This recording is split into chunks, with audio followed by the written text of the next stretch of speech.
Olá, tudo bem? Eu sou a Flávia, Flávia Nascimento Ribeiro. É um prazer imenso estar aqui com vocês, podendo compartilhar nesse segundo fórum online de educação, meio ambiente e sustentabilidade. Então, deixa eu me apresentar. Meu nome eu já disse para vocês. Sou educadora ambiental, membro facilitadora da Rede Brasileira de Educação Ambiental e da Rede Capixaba de Educação Ambiental. Isso aí, eu falo aqui do Espírito Santo para vocês. Já estou na rede, nesse movimento em rede, há alguns anos e é uma experiência fantástica, muito bacana e foi o que conseguiu, né, me proporcionar muitos aprendizados ao longo de todos esses anos em que eu milito nas redes de educação ambiental. Também sou membro pesquisadora do Núcleo Interdisciplinar de Estudos e Pesquisas em Educação Ambiental, coordenado pela professora Marta Tristão, e faço parte do Núcleo de Educação Ambiental do IFES. Atualmente eu sou servidora do Instituto Federal do Espírito Santo. Trabalho num campus que não fica na capital, fica no interior. É um campus agrícola, inclusive, né? E na estrutura do Instituto nós temos os núcleos de educação ambiental. Então eu falo desse espaço, né, desses espaços que foram importantes na minha constituição enquanto educadora ambiental. E eu gostaria de agradecer a coordenação deste evento pelo convite, pela oportunidade de estar aqui trocando com vocês e falar um pouquinho, né, sobre educação e meio ambiente e que relação que é estabelecida, né, entre a sociedade e a natureza quando a gente fala de educação e meio ambiente. Bom, gosto muito de iniciar as minhas falas, né, as minhas trocas com uma música, com um poema.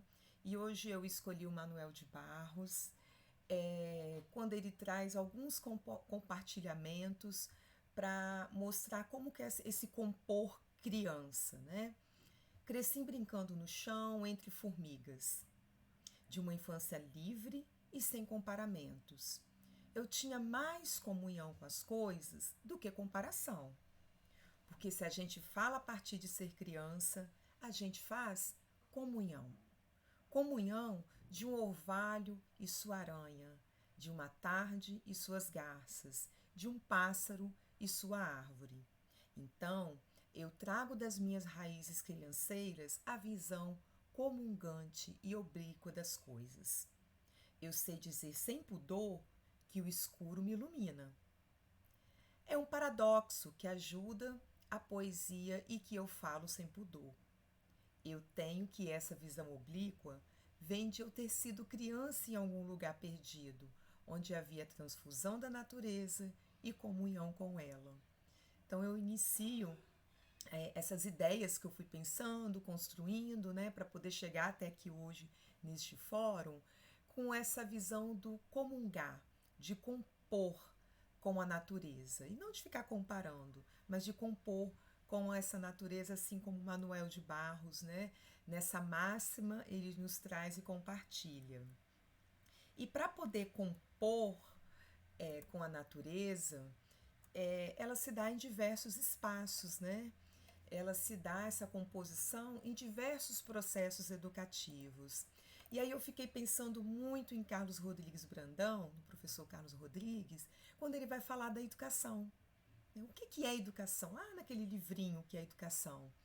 E aí ele nos traz logo no início desse livro que ninguém escapa da educação. Ela está presente em todos os lugares. Ela nos compõe enquanto ser, seja em casa, na rua, na igreja, na escola, no jardim, como Manuel de Barros, né? Nessa composição que ele vai fazendo. Enfim, de um modo ou de muitos outros, todos nós nos envolvemos com a educação, com pedaços dessa educação, seja para ensinar para aprender, seja para aprender e ensinar, para saber, para fazer, para ser, para conviver. né? Como nas imagens estão aí, né? Eu fui colocando alguns movimentos, alguns processos formativos, seja numa roda, tocando um tambor, ou numa feira de ciências, numa feira cultural, numa feira de meio ambiente, ou no movimento ambiental, onde tem oficinas, onde tem encontros, né? Como vocês estão tendo fórum.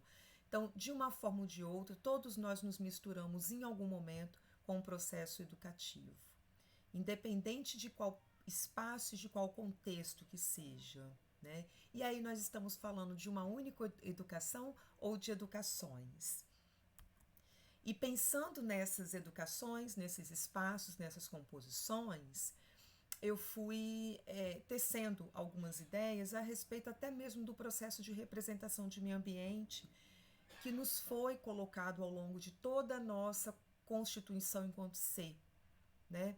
São múltiplas representações. Quando a gente fala o que é meio ambiente para você, são muitas representações que eu imagino que vocês estão agora assimilando internamente aí. E que são complexas também, né? Porque elas vão estabelecer uma relação entre o ser humano e a natureza. E quando a gente entende que a natureza ela nunca pode ser separada de alguém que a percebe, ela nunca pode ser separada também do seu existir efetivamente, a gente entende a sua complexidade em si. Então, para uns, talvez a representação de natureza vai ser estar visitando um determinado contexto, um zoológico ou até mesmo um projeto Tabá, como a gente tem aqui no Espírito Santo, ou num parque, ou numa unidade, né, numa unidade de conservação, enfim, né? É como eu falei, ela não é simples, né? Uma representação de meio ambiente não é simples, né? É uma complexidade múltipla que é estabelecida entre essa relação ser humano e natureza. E aí eu fui lá em Reigota, quando ele vai trazer essa representação de natureza, né, de meio ambiente, por meio de algumas ideias, né? E uma das ideias é a questão da própria representação social que nós temos dela. Então, o que significa esse meio ambiente para a gente? Ele é um conceito científico ou ele é uma representação social, né? E aí, quando a gente pensa em conceito científico, é justamente os termos que são utilizados universalmente. Por exemplo, quando a gente estuda ecologia, tem termos que são utilizados universalmente, todo mundo vai entender, como fotossíntese, como ecossistema, comunidade, indivíduo, habitat, animal, né?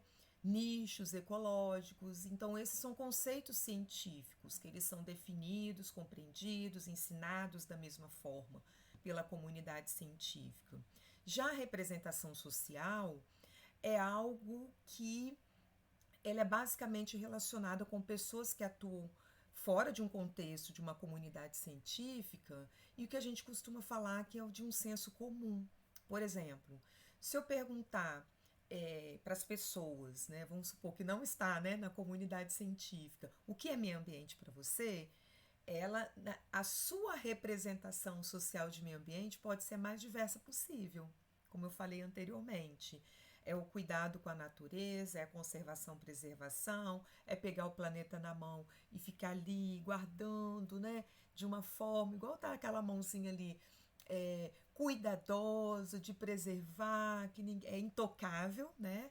Ou, ou pode ser que essa pessoa tenha uma composição de uma representação social que é muito mais do que isso, só do cuidado, do preservar, do conservar, mas sim é uma complexidade, né? Um olhar mais sistêmico. Então, assim, essas representações sociais, o que eu estou querendo dizer, elas diferenciam dos termos, né, que são utilizados universalmente pela comunidade científica. E aí, trazendo alguns termos, quando a gente pensa nesses conceitos científicos, né, vou colocando agora aí alguns ecólogos, né, que trazem, quando falam de meio ambiente, vai falar que é o que circunda um organismo, inclui plantas, animais e o que interage entre eles. Também pode ser que outro conceito que falam que é a combinação de dois aspectos do meio biótico e abiótico, químico, né? Ou conjunto de fatores bióticos, abióticos, habitats. E aí, ou no próprio dicionário Aurélio, né, que vai falar que o meio ambiente é tudo que nos cerca, né, que envolve os seres vivos, são as coisas que estão por todos os lados. Então, o Rei Gota vai trazer essa reflexão, né, quando a gente tenta distinguir esse conceito de meio ambiente a partir de conhecimentos científicos e de representações sociais. Então, essas definições que eu fui trazendo aqui como exemplos de alguns ecólogos, a gente acaba vendo que elas não existem, né, como um consenso, não são consensuais, até mesmo na comunidade científica em geral. Então a gente supõe que o mesmo deve ocorrer também fora dela, por seu caráter difuso, variado. Então o Rei Gota compartilha que essa noção de meio ambiente, ela é uma representação social. E para entender o que é representação social, ele vai nos falar que é um lugar determinado ou percebido, onde os elementos naturais e sociais estão em relações dinâmicas e em sua interação. Essas relações, elas implicam processos de criação cultural e tecnológicas, e processos históricos, sociais e de transformação do meio natural e construído. Então, é esse conceito de meio ambiente que eu compartilho com vocês a partir de uma representação social e não a partir de um conceito, né, científico. E aí o que a gente observa? A partir dessa representação, né, voltar aqui, social, de que o meio ambiente ele é um lugar determinado ou percebido ou sentido, né, e que ele é tecido a partir de relações culturais, tecnológicas, sociais, históricas, né, culturais, não sei se eu já falei, a gente também percebe que o meio ambiente ele também perpassa por algumas visões, mesmo quando é entendido no sentido de uma representação social. Uma visão utilitarista, por exemplo, é tudo aquilo que está à nossa volta, é da onde nós tiramos o nosso sustento, é da terra, é de uma usina hidrelétrica, né? Ou uma visão mais naturalista, plantas, solos, ar, água, animais. Ou também a gente pode ter um entendimento, uma visão mais sistêmica, que engloba o meio natural, o que é construído pelos seres humanos e a sua relação de interdependência entre esses seres vivos e o meio em que eles vivem. Então, quando a gente pensa esse meio ambiente em si, porque a gente entendeu que a educação ela não é exclusivamente de escola, ela se dá em diversos contextos, em diversos locais, né? Em diversos processos. E meio ambiente, ele também pode ser entendido, né, o conceito de meio ambiente, como o científico ou como uma representação social. E muitas vezes essa representação social pode ser que ela tenha uma visão utilitarista, naturalista ou até mesmo sistêmica. E eu gosto muito do Pequeno Príncipe, né? Porque ele está lá no seu planeta, cuidando do seu planeta, porém ele tenta romper com uma lógica utilitarista da natureza. Ele tenta, né, ali quem teve a oportunidade de ler ou ver o desenho do Pequeno Príncipe, ele compreende que ele é parte dessa natureza, ele é parte desse mundo, desse planeta. E que são as nossas posturas, os nossos hábitos, as nossas atitudes que estão, sobretudo, direcionados com o outro e com o ser vivo, que nos constitui parte desse planeta. Então eu gosto muito dessa visão do Pequeno Príncipe e que é uma representação do que, né, seria o meio ambiente. E aí, quando nós falamos, né, de educação, meio ambiente, qual que é essa nossa relação com a natureza? E aí eu trouxe um vídeo, não sei se vocês conhecem, um vídeo curtinho, é uma propaganda que foi vinculada aos meios de comunicação há alguns anos, mas ela rapidamente foi desvinculada e aí vocês vão entender o porquê que ela foi desvinculada. Só um instante que eu vou projetar aqui para vocês.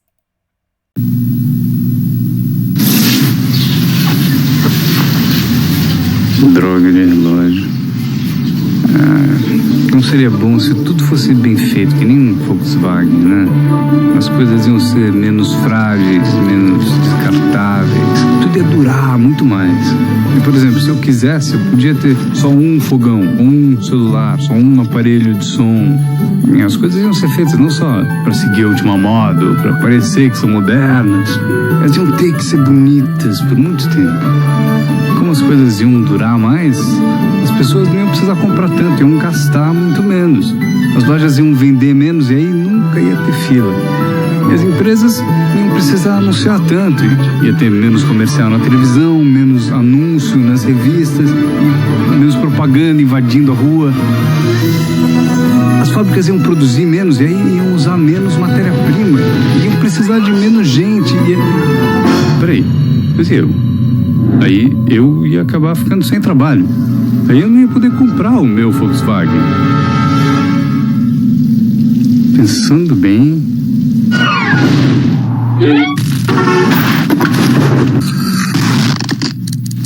Que bom que nem tudo é tão bem feito quanto um Volkswagen, né?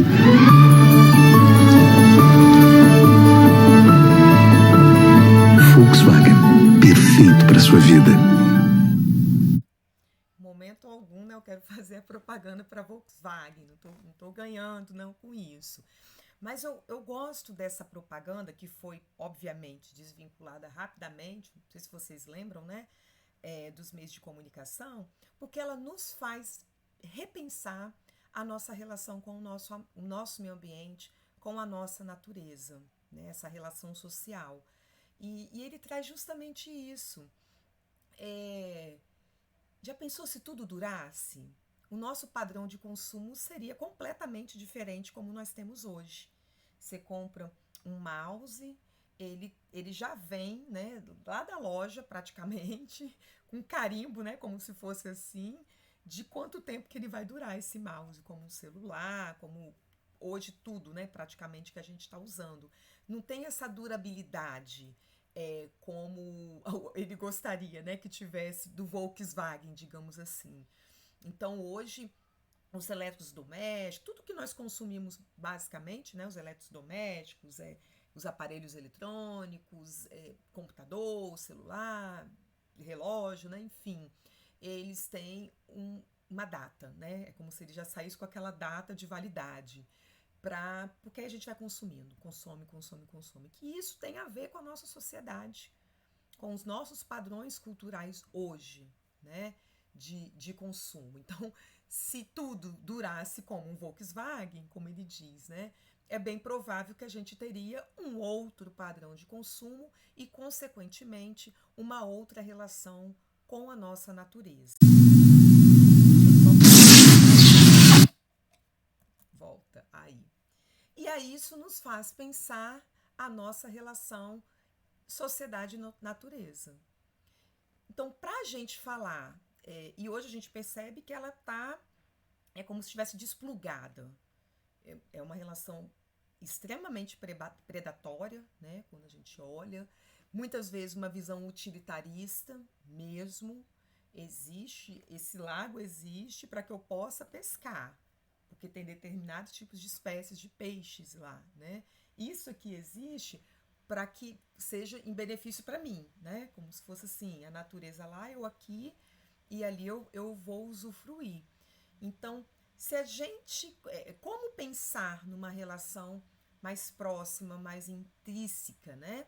Então, para a gente falar dessa religação, se eu estou religando, é algo que está desplugado, né? Entre sociedade e natureza, a gente precisa entender um pouco como que se deu essa trajetória. Não é algo que é de hoje, né? É algo que foi constituído ao longo de alguns tempos aí.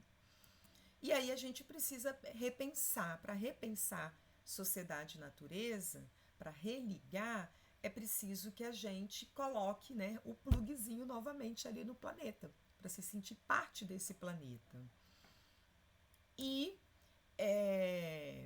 eu gosto muito dessa imagem de Salvador Dalí, porque é justamente essa criança geopolítica que nasce, né? Que está ali, saindo de dentro desse ovo, né? Dessa simbologia do ovo, desse nascimento desse planeta. E aí a gente vai entender que essa relação sociedade e natureza, para eu poder me religar a esse mundo, né, a esse planeta, eu preciso entender algumas temporalidades e meio ambiente.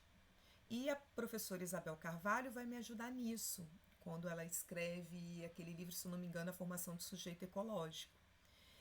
Que aí, quando a gente pensa nessas temporalidades, a gente vê que há algo hoje que acontece em relação às questões socioambientais, num tempo de curta duração. Por exemplo, as mudanças ambientais globais, o aquecimento, a, a, a grande a poluição, né? Eu botei algumas imagens aí, né? Para poder mostrar a pobreza, né? E dentre tantas outras coisas que a gente presencia, infelizmente, cotidianamente. O que nos afeta hoje, que é no tempo de curta duração, é uma preocupação das sociedades humanas, né? O que a Isabel traz nessas temporalidades, mas que não é constituído hoje. Vai nos afetar hoje, né? Recentemente. Mas é algo que nasce, sobretudo na segunda metade do século XX, na emergência da década de 70, né? Nos processos industriais, por exemplo. Se a gente for pensar num contexto mundial e no Brasil, né? Na década de 70, com o processo de industrialização, junto com a industrialização, também nasce, né, muitas outras coisas e que, de fato, vão cada vez mais nos afastando, nos desplugando das questões ambientais, socioambientais. Então, o tempo de curta duração é o que nos afeta hoje. Está muito quente, está muito frio, está muito isso, está muito poluído, blá, blá, blá. Por que isso? Por que está nos afetando hoje? Porque é algo que foi sendo constituído, inclusive pela história de alguns grupos sociais, a sua relação com o ambiente natural, ao longo do tempo. Então, o que nos afeta hoje não é o hoje, é algo que nasce a partir de um tempo sócio-histórico de um determinado grupo social. Então, hoje o nosso grupo social ocidental, capitalista, ele construiu ao longo do seu tempo a sua relação com a natureza, diferente talvez de um grupo social oriental, né? Então, a questão ambiental, socioambiental, na contemporaneidade, no que acontece hoje, ela pode ser percebida não só como um evento atual, mas também como parte de uma tradição ou uma história de longa duração. E aí o que nos parece muitas vezes distante, perdido da nossa história ou da nossa memória, está muitas vezes bem vivo na nossa bagagem cultural, na nossa forma de enxergar o mundo, na forma com que o nosso grupo social construiu, né, a sua relação com o ambiente natural, que é o que vai nos moldar a nossa visão de mundo, que alguns vão chamar de paradigma, né? Então, fazendo uma incursão na história social da relação com esse mundo atual, a gente percebe que durante algum tempo a natureza ela era vista como o domínio do selvagem, né? O progresso humano, inclusive, ele era medido pela capacidade de dominar esse mundo natural. Aí é quando a gente vê, por exemplo, os feudos, né, nas grandes fazendas que a gente tinha, né, na época do feudalismo. Deixa eu voltar aqui. O cultivo da terra, né, do campo, a natureza ali, eu precisava dominar. Então, era o inculto, era o período do inculto, né? Do período das trevas, quando a gente pega esse período feudal, por exemplo, do menos desenvolvido. E a modernidade, que é o período que vem, né, posterior ao feudalismo, ela hoje é a base da nossa civilização. Então eu parto dali, da roça, né, dos feudos, e vou até as cidades, né, até as cidades que hoje, até hoje, inclusive, a gente traz isso nas nossas narrativas. ela traz uma experiência civilizatória, ela traz valores, né? Estar na cidade é trazer valores, é mudar comportamentos, é como se eu dominasse aquele selvagem, é formar a base ideológica que hoje a gente chama de modernidade. Então, é culto estar na cidade, estar na roça, que muitas vezes é isso que a gente vê enquanto narrativa, é um inculto. Migrar para a cidade são os bons costumes, são os padrões, né, que a gente traz. Então, pensando nessa relação sociedade e natureza ao longo desse tempo de longa duração, a gente vê que a natureza durante muito tempo ela é vista como selvagem, até hoje inclusive, né? Quando a gente muitas vezes vê assim, fulano, né? Eu, por exemplo, trabalho num campus agrícola, fulano tem que sair da roça e ir para a cidade para poder ele ter uma outra forma de viver, uma outra vida, né? E isso a gente traz para o nosso tempo de curta duração. E é algo que foi construído ao longo do tempo de longa duração. Né? Estou trazendo aqui o exemplo do período feudal migrando para a modernidade, né? Quando saio da roça, né? Lá dos feudos, e vou até as cidatelas lá, né? Até as cidades, porque lá é o lugar das boas maneiras. Então, eu desqualifico o ambiente natural, essa natureza, porque ela é selvagem, eu preciso dominá-la, e aonde eu domino é justamente na civilização. Então, constrói-se historicamente uma representação de mundo natural como um lugar de rústico, né? É o lugar do rústico, do selvagem, do que é feio. Isso a gente vê no tempo de curta duração. Muitas vezes a gente fala, a natureza é feia assim. Ora, se você não ficar quieto com a criança, eu vou te colocar lá no mato, né? Lá no escuro, lá no mato, lá no escuro. Eu vou pegar aquele animal, é o bicho-papão, né? Então, nas nossas próprias narrativas, a gente traz ainda essa visão, né, do que é feio, do que é obscuro, e a cidade é o lugar da civilidade. É o berço das boas maneiras, né? E isso foi construído. É uma narrativa, né? É uma representação de mundo. É uma representação social. É o lugar do gosto, da sofisticação. Sair do campo e ir para a cidade é um ato civilizatório, né? É uma visão que foi sendo construída, né, essa representação social de meio ambiente, utilitarista. É a ideia de dominação da natureza. Por exemplo, uma horta, né, você coloca aquela horta de uma forma retilínea, né? É uma forma, eu, ser humano, de dominar aquele ambiente. Então, a prática de plantar vegetais, né, uma horta, por exemplo, em linha reta, representava esse modo agradável de impor a ordem humana ao natural, por exemplo, né? Nas próprias obras de arte, quando a gente pega a modernidade em si, você vê o ser humano como centro, né, na figura aí do meio, que é assim, ó, como um centro, uma visão mais antropocêntrica, né? E o ambiente natural como pano de fundo, para trás, né? Bom, uma outra visão, né, quando a gente pensa essa relação sociedade-natureza, que foi sendo constituído ao longo do tempo, então a gente pegou ali o período feudal, a sua transição para a modernidade, né? Saindo do ambiente natural, que é inculto, é desqualificado, digamos assim, eu preciso dominar, por uma visão moderna, aonde a gente está na cidade, está nas boas maneiras, e a natureza, ela nos serve, né, utilitarista, nada mais, nada menos, para poder o dominar.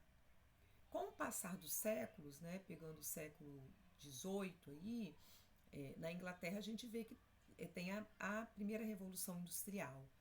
E junto com essa primeira revolução industrial, a gente vê também que se cria novas sensibilidades em relação à nossa visão de meio ambiente. E também nos traz uma nova mudança de percepção em relação ao meio ambiente. Então, se for pensar no século XVIII, o que a gente percebe?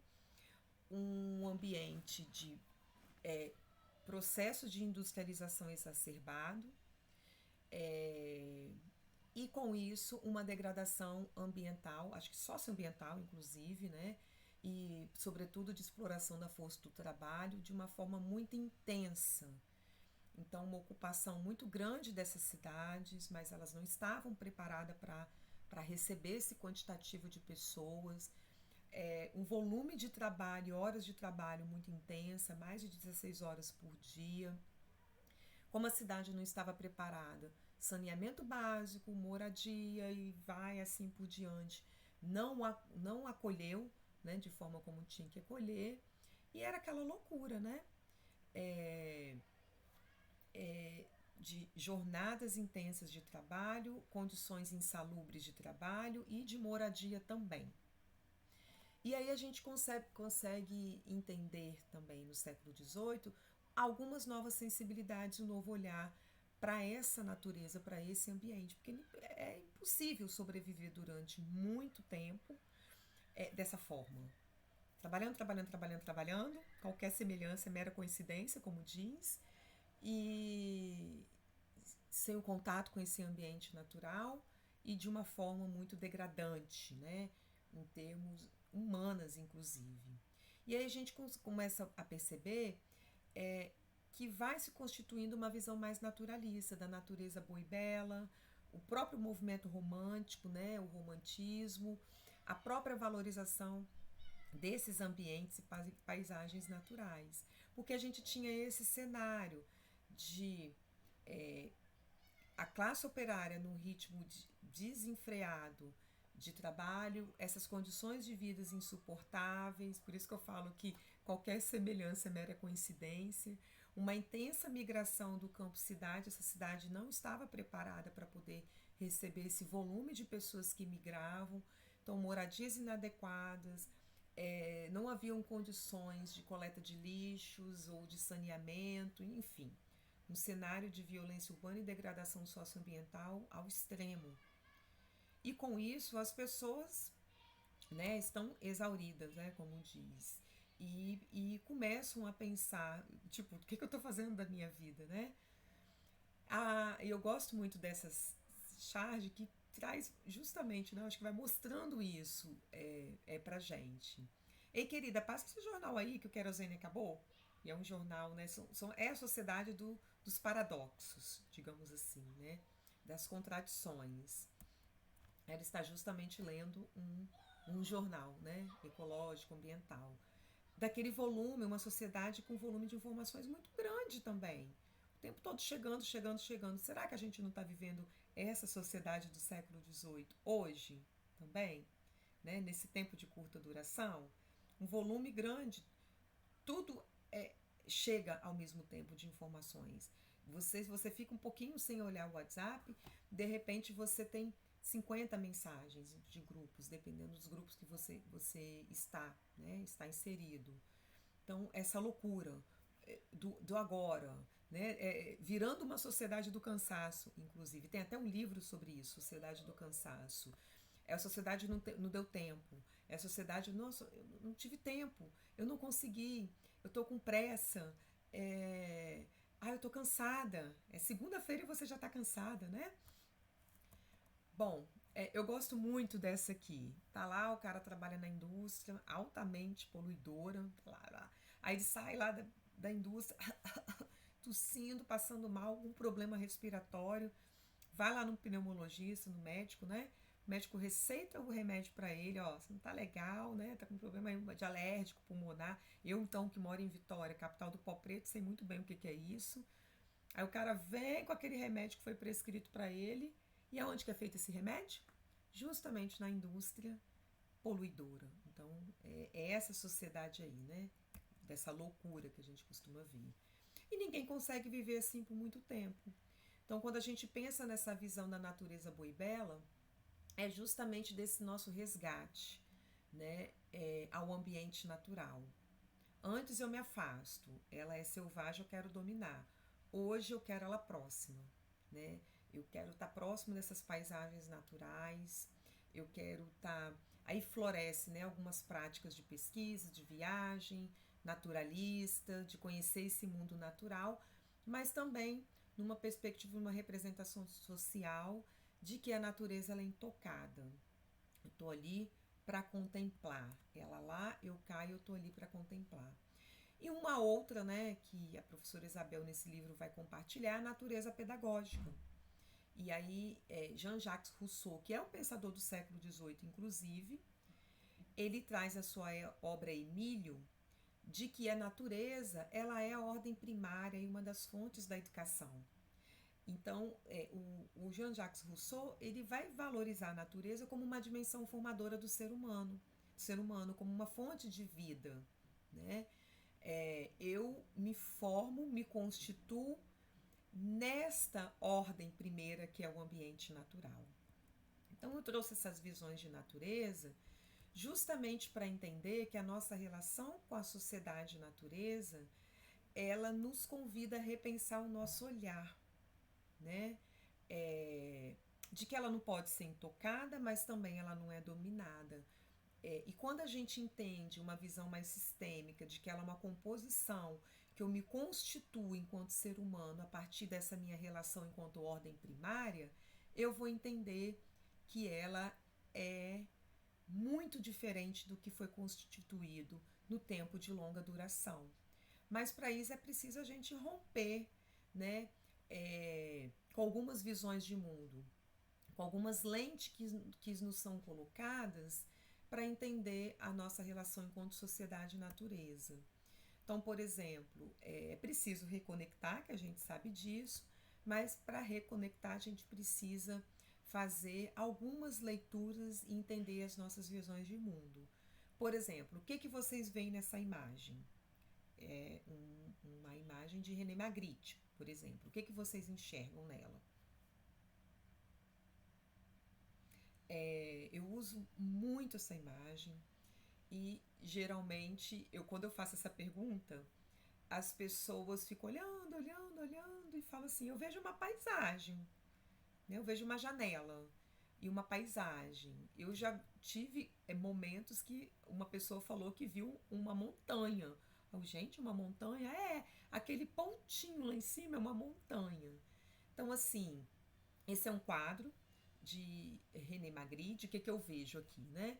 Eu vejo um tripé aqui, ó, um quadro e uma pintura, né? Uma representação do que eu estou visualizando, a minha visão, né? Ali da janela. E o pintor representou aquela paisagem, né? Aquela determinada paisagem. Então, de certa forma, nós somos refém das nossas visões e conceitos de mundos, que muitas vezes eles são parciais. Os nossos conceitos não são estanques, ou não deveriam ser estanques e acabados, fixos, mas eles deveriam ser justamente parciais, né? E essa é uma visão de mundo, né? A pessoa que viu lá a montanha, por exemplo, ela tinha uma determinada visão de mundo. Outra pessoa, né, teria uma outra visão a partir do que eu perguntei para vocês, o que vocês estão vendo nessa imagem. Então, o pintor representou, né, tentou representar a sua paisagem, mas pode ser que escapou dele, por exemplo, ali os meandros, se tinha formigas ali andando, algum animal, enfim, né? Então, de certa forma, nós somos reféns, sim, das nossas visões ou conceitos que nos fazem, são constituídos ao longo da nossa caminhada, né?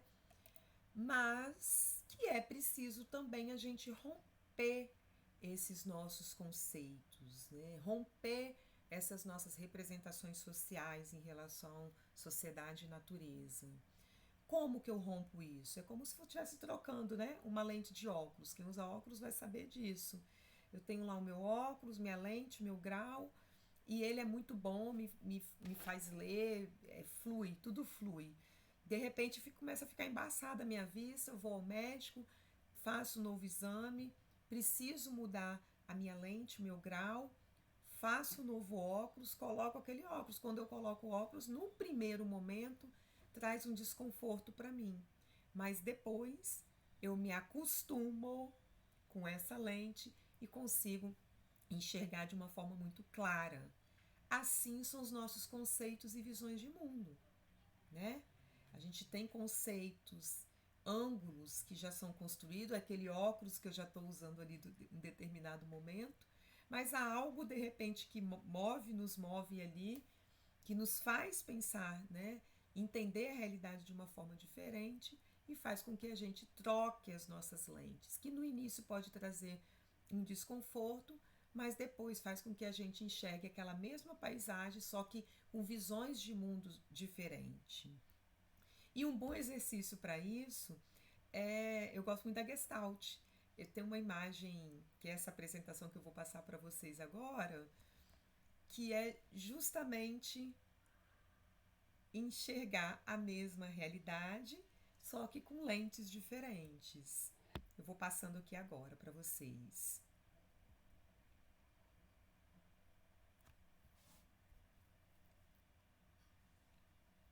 Eu adoro essa apresentação, por exemplo.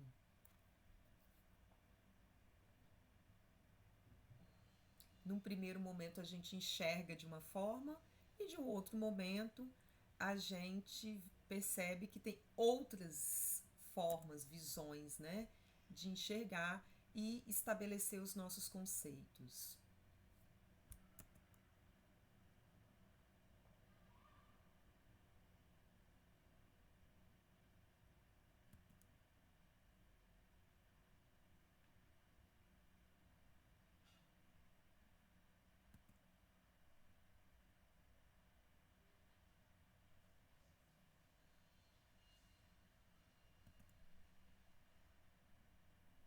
Só mais um instante. O bom é passar devagar mesmo, né? A gente vai namorando as imagens. Don Quixote, né? Quando a gente olha no primeiro momento.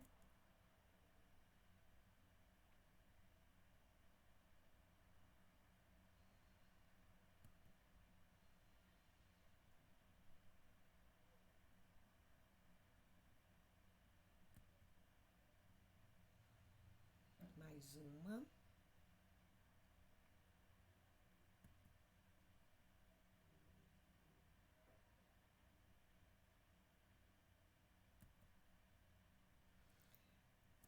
A gente enxerga, né? Na imagem tem uma senhora, né? E uma jovem. Então, talvez alguns aí estão conseguindo enxergar essa senhora e outros estão conseguindo enxergar a jovem. Eu gosto muito dessa imagem, particularmente. Bom, já estou partindo para a finalização. Então, um bom exercício é a gente romper com as nossas visões de mundo, romper com algumas representações sociais que nos são colocadas ao longo do nosso tempo, ao longo, né, desse tempo de longa duração e que nos influencia hoje no tempo de curta duração, que tem a ver com os processos educativos, né, e uma aposta, eu enquanto educadora ambiental, para que a gente possa romper as nossas visões de mundo, os nossos conceitos já pré-estabelecidos, é por meio da educação ambiental. Que, para além de um conceito, de uma temática, enfim, é um campo de conhecimento e a educação ambiental ela é uma dimensão essencial em nossas vidas, né? Por quê? Porque a gente vive para conhecer e quando eu conheço, eu preciso desse conhecimento para poder viver. E eu finalizo com uma frase de Ailton Krenak no livro Ideias para Mudar o Mundo, em que quando a gente pensa nessa educação, meio ambiente, a relação social com a natureza, a minha representação social ela é compactuada com o que o Ailton Krenak traz de que tudo é natureza. O cosmo é natureza, tudo em que eu consigo pensar é natureza. Deixo meus contatos, agradeço a paciência, desejo um ótimo evento para vocês, parabéns pela iniciativa e é isso. Estou à disposição, tenho aí os meus contatos e espero que tenham gostado.